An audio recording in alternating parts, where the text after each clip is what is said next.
Terus saya tanya kiai saya, Pak, saya pengen ketemu Tuhan. Saya tanya gitu, saya dimarah-marahin, tapi ya kamu itu udah tak kasih ayat-ayatnya ini, dihafalkan dan dibaca setelah kamu tahajud gitu. Akhirnya saya disuruh puasa 40 hari 40 malam. 40 hari 40 malam rencana gitu loh. Tapi pada hari ke 21 itu saya ditemui, bukan ini langsung ada sinar gitu loh, di depan saya itu ada sinar terang gitu, terus membentuk manusia terus sambil pegang tongkat, sambil begini tangannya, gini. Nah di sini ini ada lubangnya. Entah normal, entah enggak, itu kan perlu dipertanyakan itu.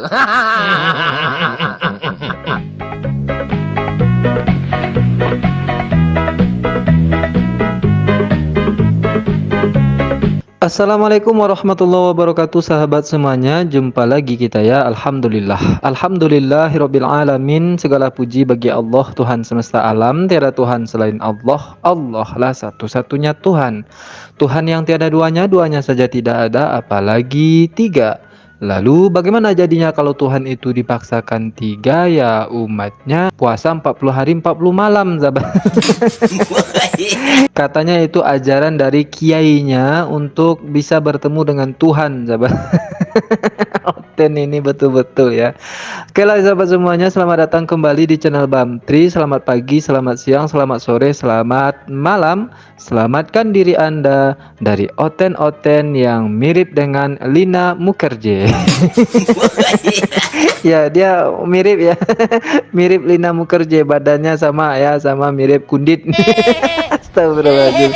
Selain badannya mirip, ya kelakuannya mirip juga, sahabat. Suka ngibul dan menista gitu ya. Saya katakan dia menista di sini karena di dalam Islam itu tidak ada ajaran cara bertemu dengan Tuhan, nggak ada. Kemudian dia juga mencemari nama baik kiai, sahabat. Nanti saya akan tunjukkan kepada Anda semua bahwa kiai yang disebut itu tidak ada. Nah, di awal ini saya akan tunjukkan bahwa kembaran dari Lina Mukherjee ini dia pengen sekali ketemu dengan Tuhan, sahabat. Nah, berikut kesaksian odong-odongnya. Saksikan kepada teman-teman.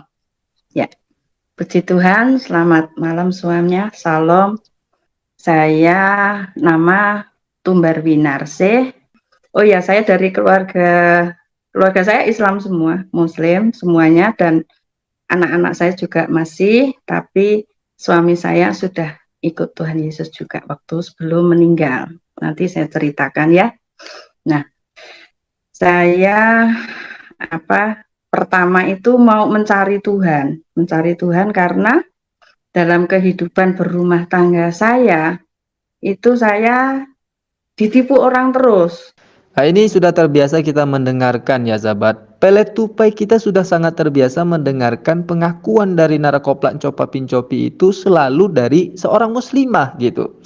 Sebetulnya mereka paham nggak muslimah itu apa, siapa gitu ya. Kalau dalam pemahaman kita umat Islam bahwa seorang muslimah itu adalah seorang wanita yang menganut agama Islam dan menjalankan segala kewajiban dan perintah-perintah Allah Subhanahu wa taala yang terkandung dalam Al-Qur'an dan hadis. Allah berfirman di dalam surah Al-Ahzab ayat 35 nih, Bismillahirrahmanirrahim. Innal muslimina wal muslimati wal mu'minina wal mu'minati wal qanitina wal qanitat والصادقين والصادقات والصابرين والصابرات والخاشعين والخاشعات والمتصدقين والمتصدقات والصائمين والصائمات والحافظين فروجهم والحافظات والذاكرين الله كثيرا والذاكرات أعد الله لهم مغفرة وأجرا عظيما. Sesungguhnya muslim dan muslimat, mukmin dan mukminat, laki-laki dan perempuan yang taat, laki-laki dan perempuan yang benar, laki-laki dan perempuan penyabar, laki-laki dan perempuan yang khusyuk, laki-laki dan perempuan yang bersedekah, laki-laki dan perempuan yang berpuasa, laki-laki dan perempuan yang memelihara kemaluannya, laki-laki dan perempuan yang banyak menyebut nama Allah. Untuk mereka Allah telah menyiapkan ampunan dan pahala yang besar.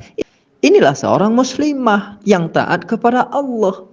Tidak pernah seorang muslimah ketika mereka itu dihadapkan pada suatu persoalan, katakanlah tadi katanya ditipu, tidak pernah langsung minta berjumpa dengan Tuhan.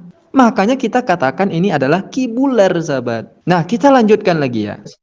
Terus saya tanya kiai saya, Pak, saya pengen ketemu Tuhan. Tapi jawabnya, ya sana mati dulu. Padahal anak-anak saya masih kecil waktu itu, gitu loh. Lu kok harus mati dulu, kenapa?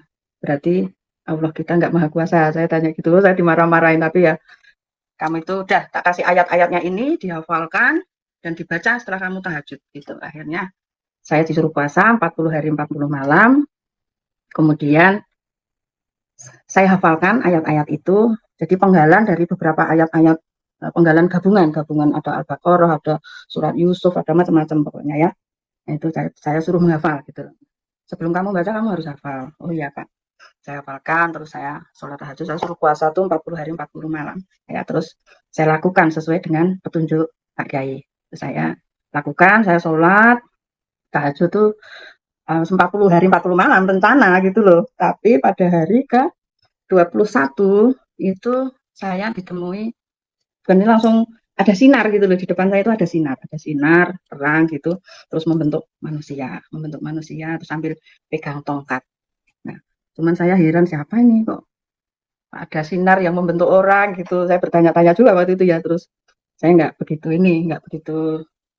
masih cuek gitu loh, masih cuek. Terus yang hari kedua itu saya habis sholat tahajud ya datang lagi sinar itu. Kok ada lagi sinar, siapa ini? Nah, sambil begini tangannya. Gini. Nah, di sini ini ada lubangnya. Ada lubang pakunya itu juga bersinar gitu loh. Waduh, kok yang nemi kok Isa Al-Masih gitu loh. Saya padahal kan saya pengen ketemu Tuhan nih. Kok yang ketemu kok Nabi. Ya, waktu itu kan saya Nabi tahunnya kan. Nah, saya masih belum ini ada respon gitu loh. Tapi yang hari ketiganya itu tangannya tuh begini. Jadi tangannya begini sambil ngomong. Bukan kamu yang memilih aku, tapi aku yang memilih kamu. Ya, yang tak ingat cuman itu agak panjang, cuman saya ingatnya itu aja. Ngomong apa ini lah, tapi kan tangannya begini, terus saya berusaha untuk megang gitu lah. Tangan saya itu anget. Jadi di sini tuh sangat gitu, tapi terus hilang gitu, sosok itu tuh hilang. Nah, di sini makin nampak wajah Onyet bin Biawaknya, sahabat. Katanya dia mau berjumpa dengan Tuhan, mau bertemu dengan Tuhan, lalu dia jumpai seorang kiai katanya, dan kata kiainya apa? Kalau Anda mau berjumpa dengan Tuhan, syaratnya ini, laksanakanlah puasa selama 40 hari dan 40 malam, lalu laksanakan sholat tahajud. Ini nggak ada. Nggak ada pengajaran itu dalam Islam. Kiai mana coba yang mengajarkan ini dalam Islam, sahabat? Saya dah coba-coba buka dalam Al-Quran, hadis, ijma' para ulama, dan sebagainya. Tidak ada. Kalau kita umat Islam mau berjumpa dengan Tuhan, puasa 40 hari 40 malam. Malah sebaliknya, ketika saya coba gunakan ilmu pelet tupai saya menemukan istilah puasa selama 40 hari 40 malam itu ternyata ada di Oten, sahabat. Saya menemukan ada sebuah tulisannya. Judulnya pas pula. Puasa selama 40 hari dan 40 malam. Kita harus melawan tipu daya iblis dengan kebenaran. Nah, narasinya begini, sahabat. Lalu Yesus dibawa oleh roh ke padang gurun untuk dicobai iblis. Setelah berpuasa 40 hari dan 40 malam, akhirnya laparlah Yesus. Jadi istilah puasa 40 hari 40 malam ini tidak ada di Islam, yang ada di Oten, sahabat. Lalu puasa 40 hari 40 malam itu seperti apa? Enggak makan-makan selama 40 hari 40 malam? Ya matilah. Oten ya, ongok betul lah Oten ini. Jadi istilah ini nggak ada di Islam, sahabat. Nah, ketahuan kan Onyet bin Biawak ini sedang ngibul. Dan semakin ketahuan ngibulnya ketika Pak Cabe bertanya. Berikut pertanyaan Pak Cabe. Belum. Tadi Ibu mengatakan karena punya kiai itu, bisa sebutkan namanya Bu? Kiainya itu siapa? Nggak bisa Pak. Nggak bisa saya sebut. Ya, soalnya memberikan ajaran yang sangat sesat ya. Suruh Ibu tadi kan suruh puasa 40 hari 40 malam ya. Itu Ya. kalau disebut kiai ya kiai sangat sesat Bu itu. Ya, itu Nggak ada ajaran. penilaian Anda ya, terserah monggo. Enggak, itu kan Saya nggak pernah kalau ngomong menyesatkan orang soalnya. ya saya sebagai muslim Bu, kan kiai kan juga muslim. Jadi saya enggak anu apa orang selain muslim. Saya Nah, itu katakan berarti kan Anda melebihi Tuhan. Kayak Tuhan aja menyesatkan orang. enggak kalau oke itu enggak penting Bu untuk apa lintas agama. Artinya itu menurut 40 malam itu. Kemudian jadi selama puasa 40 hari 40 malam itu Ibu juga selalu sholat tahajud ya. Itu bisa anu Bu. Dicontohkan anu untuk bacaan niatnya sholat tahajud itu gimana Bu? Nah, itu udah masa lalu saya nggak mau anu lagi Pak. Oh ya, terima kasih itu sudah suatu jawaban Bu. Kalau anu bacaan yang ringan saja juga bersedia apa enggak Bu? Misalnya ketika Alif Lam Mim Dzalikal kitabul la raiba fihi hudal lil muttaqin alladzina yu'minuna bil ghaibi wa yuqimuna sholata wa mimma razaqnahum yunfikun. Yang masih enggak tak Bu, ingat itu. saya tidak anu yang terlalu umum artinya kalau Al-Qur'an, Al-Fatihah itu kan terhias apa Alif Lam Mim itu kan terlalu umum. Saya ingin tidak semua muslim pun kan tidak semua sholat. Saya ingin yang sholat tahajud tadi. Kalau Panjang banget bacaan waktu itu panjang banget saya. enggak waktu bangun dari rukuk itu bacaannya gimana Bu? Nggak usah ngetes saya gitu loh Pak, nggak usah ngetes saya. Saya Islam dulu dan saya menjalani agama saya dengan baik. Jadi Bapak nggak usah Oh ngetes ya, saya. terima kasih ya. Itu artinya tidak mau menjawab itu sudah suatu jawaban Bu. Terima kasih. Iya, saya nggak mau menjawab dan saya nggak mau membahas agama saya lagi. Karena saya sudah jadi pengikut Kristus. Oh ya. Jadi kalau Anda mau bertanya dengan saya tentang agama saya tidak mau. Saya tidak mau menjelek-jelekan agama lama saya seperti orang-orang yang lain. Saya bukan tipe seperti itu karena saya sudah dipanggil sebagai pengikut Kristus ya. Saya menjalani apa yang Tuhan Yesus mau. Saya tidak mau membahas segala sesuatu yang masa lalu saya. Oke? Ya, terima kasih Bu. Soalnya saya juga tidak ingin berdebat Bu. Di sini saya ingin bertanya. Ya itu namanya ngajak berdebat kalau kayak seperti itu. Karena Bapak itu sudah ngetes saya. Ya toh sudah ngetes saya, apa saya benar Islam, gitu kan? Jadi nggak usah ngetes seperti itu gitu loh. Mau Bapak percaya apa tidak, mau dengan kesaksian saya itu terserah. Saya nggak gagas Bapak itu percaya atau tidak. Yang penting saya sudah diselamatkan. Itu yang penting bagi saya. Dan firman Tuhan mengatakan ketika satu orang diselamatkan maka seluruh isi rumah akan diselamatkan dan itu saya percaya. Dan saya nggak gagas mau Bapak diselamatkan apa enggak, saya nggak berusaha. Ya, Pak. Nah, makin kelihatan ya sahabat. Dia selalu ngelak gitu. Katanya terakhir tadi apa? Ya, jangan tanya-tanya tentang agama saya yang lalu. Saya nggak mau bahas-bahas lagi agama itu. Ya kalau nggak mau bahas, kenapa di awal kesaksian tadi Anda mengatakan bahwa Anda seorang muslimah, lalu mendapat masalah dalam hidup, ingin berjumpa dengan Tuhan, dengan Allah Subhanahu Wa Taala, bertanya kepada kiai. Kiainya mengajarkan cara berjumpa dengan Tuhan. Itu kan Anda membahas masa lalu Anda. Malah Anda menambah-nambahi sesuatu yang tidak ada dalam Islam. Maka patut dipertanyakan.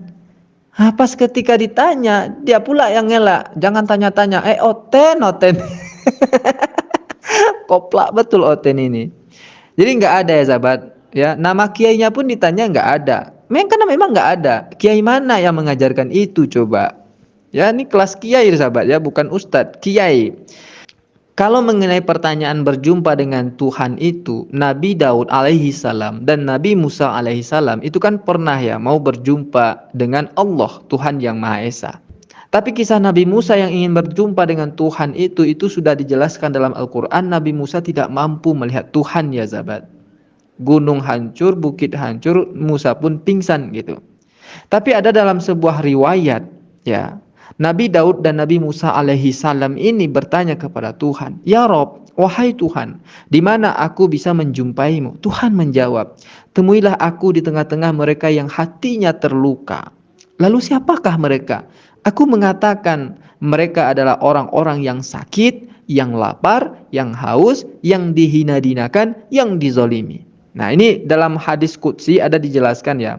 Nah, hadis qudsi itu nih bagi Oten yang nggak tahu ya, hadis qudsi itu adalah wahyu Allah yang diberikan atau diturunkan kepada Rasulullah SAW tanpa melalui perantara malaikat atau diturunkan melalui ilham. Nah, sebuah hadis qudsi menjelaskan dari Abu Hurairah radhiyallahu anhu, ia berkata, Rasulullah SAW bersabda, sesungguhnya Allah Azza wa Jalla berfirman pada hari kiamat, wahai anak Adam, aku sakit, namun engkau tak menjengukku. Anak Adam berkata, wahai Robku, bagaimana aku menjengukmu sementara engkau adalah Rob seluruh alam semesta? Allah menjawab, tidakkah engkau tahu bahwa hambaku si fulan menderita sakit, namun engkau tidak menjenguknya? Tidakkah engkau tahu bahwa jika engkau menjenguknya, engkau akan mendapatiku di sisinya? Wahai anak Adam, aku telah meminta makan kepadamu, namun engkau tak memberiku makan. Anak Adam berkata, wahai Robku, bagaimana mungkin aku memberimu makan, sementara engkau adalah Rob seluruh alam semesta? Allah menjawab, tidakkah engkau tahu bahwa hambaku si fulan telah meminta makan kepadamu, tapi engkau tidak memberinya makan? Tidakkah engkau tahu bahwa jika engkau memberinya makan, engkau pasti akan mendapatkan balasan itu di sisiku? Wahai anak Adam, aku telah meminta minum kepadamu, namun engkau tak memberiku minum. Anak Adam berkata, wahai Robku, bagaimana mungkin aku memberimu minum sementara engkau adalah Rob seluruh alam semesta? Allah menjawab, hambaku si fulan telah meminta minum kepadamu, namun engkau tak memberinya minum. Tidakkah engkau tahu bahwa jika engkau memberinya minum, engkau pasti akan mendapatkan balasan itu di sisiku? Nah, inilah cara yang Allah ajarkan kepada hambanya, seorang muslim muslimah, ketika kita ingin rindu menjumpai Allah Subhanahu wa taala, maka kata Allah, datangilah orang yang sakit, datangilah orang yang lapar, datangilah orang yang haus, datangilah orang yang dihina-hinakan, datangilah orang yang dizolimi. Maka ketika kita mendatangi, membantu mereka, di sanalah kita bisa menjumpai Allah. Menjumpai bukan melihat Allah, tapi kita akan merasakan kehadiran Allah. Sama juga ketika kita bertanya, sahabat, bagaimana caranya saya ingin melihat Allah itu tersenyum? Para ulama mengatakan, datangilah, jumpailah ibumu, orang tuamu. Ketika kau buat ibumu tersenyum, maka saat itu pula lah engkau melihat Allah sedang tersenyum kepadamu. Masya Allah. Inilah kalau pemahaman Islam yang baik. Jadi bukan puasa 40 hari 40 malam, sahabat. Kan oten ongok namanya itu. Oke lah sahabat semuanya, demikian saja video kembaran dari Lina Mukherjee ini. Sampai jumpa di video kembaran Lina Mukherjee berikutnya. Assalamualaikum warahmatullahi wabarakatuh.